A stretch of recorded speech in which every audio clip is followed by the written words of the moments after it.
Yo, what is up guys? And today we're talking about the new Animus YELI because she got her skills previewed about an hour ago. We're just gonna see what she might be good for. You can see that her artwork and her design looks pretty nice, and you're gonna see that she's mostly gonna be centered around PVE. So this build you can see in the preview here has her very tanky, which is very interesting, but I don't think you're gonna build her like this. You'll see that she's on Battle Wheel, Momentum, and Fury Edge, which is also very interesting. I have not seen Battle Wheel used on a lot of characters, but you're gonna see it might make sense on her kit because she has a lot of follow-up damage.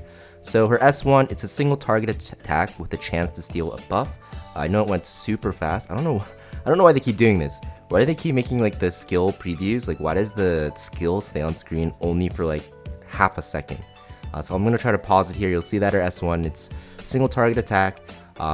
Just literally one attack, and then you have a chance to steal buffs. So buff stealing in this game is very powerful because a lot of bosses have like immunity, defense buff, speed buff you can see, and she can just steal it. So she kind of works as like a dispeller in a sense because she can steal the buff for herself, and it's very good because she has it on her S1. Next we have her S2, it's a passive. So when she crits with an active skill, so it'll be her S1 or her S3, she will have a chance to activate her S1 on the main target. And after each casting, the chance of triggering the next cast reduces to 60% of the current chance. So in the way it's worded, it sounds like she can do it like over and over and chain it, but I'm not too sure if that's gonna actually be the case here. It does look like she attacked 3 times here, so I guess she can actually keep attacking and the chance just goes lower and lower. That's 4 times, which is crazy. So if you get good RNG, just attacking over and over and over and over. Next we have her S3. She will purify herself of all debuffs, which is already very good for a lot of bosses. Then she gains a crit chance up buff, and then she deals 3 hits of 120% damage to all enemies, with each hit having a chance to inflict a defense down on the enemy. So you're gonna see that she cleanses herself here, gets crit rate, and then she has an AoE defense break, and this hits multiple times. It'll be very, very good with Revelation, and the defense down is just the icing on top. Now, I'm not too sure if you're going to build her as a debuffer because you'll have to spend a lot of resources on effect accuracy. I think you might want to though because of the fact that she needs to dispel buffs, but she can also work as a potent damage dealer, which is very, very interesting. And I think she's going to be very good in Teramaton, she's going to be very good in Rengokutsu as you can see because she's going to be stripping his buffs over and over. And I think she's also going to be very good in something like Aurora because of the immunity buff. So I think mostly she's going to be a PvE unit. You can probably use her in just every single shell farming area. And I think what they wanted to do is kind of design this character around PvE because people have been struggling with the PvE content. And I think this buff stripping is going to be very good just because, you know, any single shell boss, they kind of wanted to introduce another PvE character because a lot of people have been struggling, as you saw with them nerfing Inferno. Now, I don't think she's like a Lily or anything like that, but she does seem pretty solid. Whether she's worth pulling or not, I think she's not going to be that good for PvP. And honestly, she definitely seems like she can have a replacement for PvE. I think the main reason you're ever going to bring her, to be honest, is going to be because of her Dispel.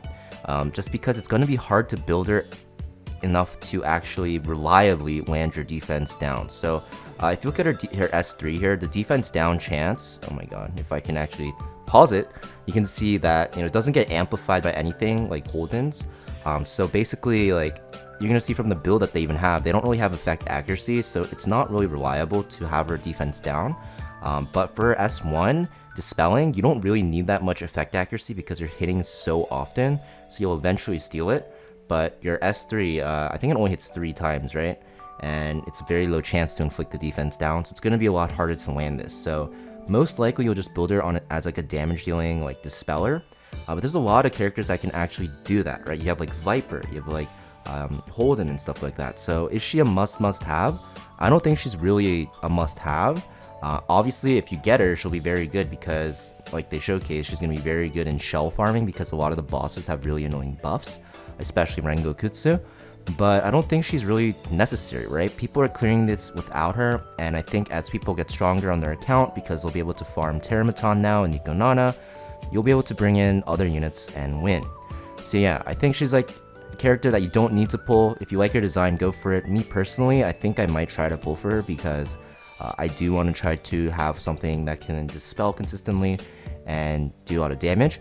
And honestly, like, I say this, but I might not even pull for her because her S3 has like that crit chance buff if I can find it, and this is not going to be good because I'm using Rosa in some areas of content, so it's going to stack up. But we'll have to see. I think I definitely will try to pull for her with my, I think I have 45 summons saved up. If I don't get her, I'll probably not even like try to pity her at all by like buying out the from like the Union shop and like the summon shop and stuff like that. But if I do get her, I'll definitely test her out because she looks interesting, but I don't think she's going to be the best LD5 or LD SSR. I think, you know, she's just going to be a niche character that's good in some PvE content, and in PvP, it definitely looks like she's not going to be good because, you know, the buff stealing and this S3, sure, it's good in PvP or PvE content because like defense down, crit chance up, but in PvP, there's nothing that like stands out in her kit. There's a lot of characters that are just better in that regard. So yeah. Let me know in the comments down below what you guys think about her. Are you guys going to pull for her? I think she's just going to be an okay unit. I don't think she's going to be anything special. But that might be for the better for now because people were complaining that banners are dropping too fast. But yeah, let me know in the comments down below what you guys think. And I'll see you guys in the next video.